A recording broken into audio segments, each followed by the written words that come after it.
Hey guys, I'm Amy. Been a trainer at NutriFormance Athletic Republic now for about 19 years, and I'm also a local cyclist. So we are heading into endurance season, my favorite season of the year.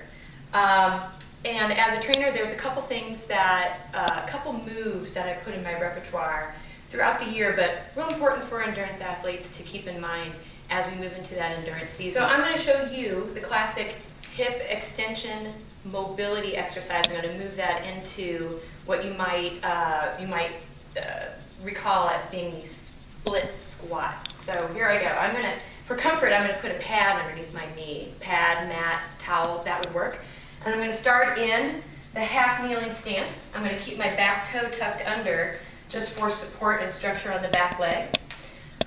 The important thing that you want to consider here when you start moving into that stretch is that the gravity line going from your ear to your shoulder, your hip, and down to your knee is in line.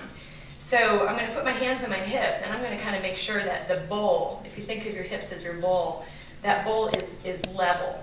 It's going to require a little bit of a tuck back here. Not too much, but just a little bit of a tuck. And then you're going to feel this stretch. Some people might feel it a little bit more up in their hip. Some people might feel that stretch a little bit more down in the belly of that muscle, in the quad. I'm going to take a full breath while I'm here. It's real important to integrate the breathing into your stretch. So I'm going to take a nice deep breath. And I'm going to enjoy that big exhale as I make sure that everything stays lined up. And I might stay in this stretch and work through a couple breath cycles. And when I'm ready to move up into my split stance, into my split squat, I'm going to make sure my back toe is tucked under.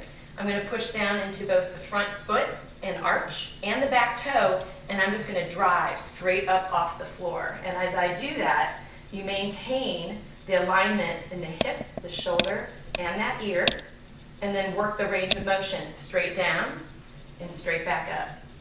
Straight down, and then drive straight back up. If you have some issues, some strength issues getting all the way back down in your range of motion, you can vary that to a half squat. And we do maybe a couple sets of 10 per leg. I'm going to lower myself all the way back down into that initial stretch position just to offer a couple different suggestions. So once you've got that part of the stretch mastered, then you can take that stretch and you can add some 360-degree plane, some rotation, some flexion. So I might bring an arm over the side and add some reaching. I might add a little rotation just to work yourself in varying the planes. And that's it.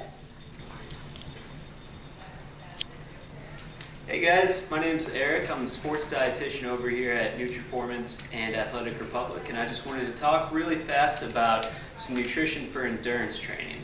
So first and foremost, what you guys need to understand is that our body's first form of energy and what it wants to use first is carbohydrates. That's what it uses when we're exercising, and that's also what it wants to replenish with once we're done exercising. So it's really important that we're getting carbohydrates in when we're doing endurance exercise. Now, we do have some carbohydrates that are stored in our body that can be used for later, called glycogen. So those stores aren't unlimited, though. We have limited stores.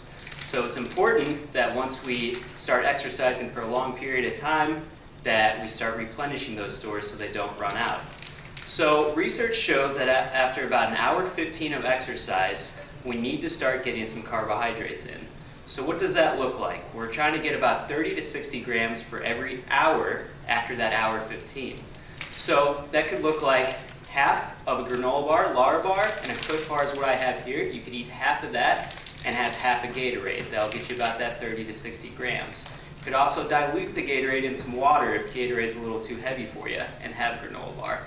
So those are both quick options on the run that you can have to refuel, help you recover, and get the best you can out of your training.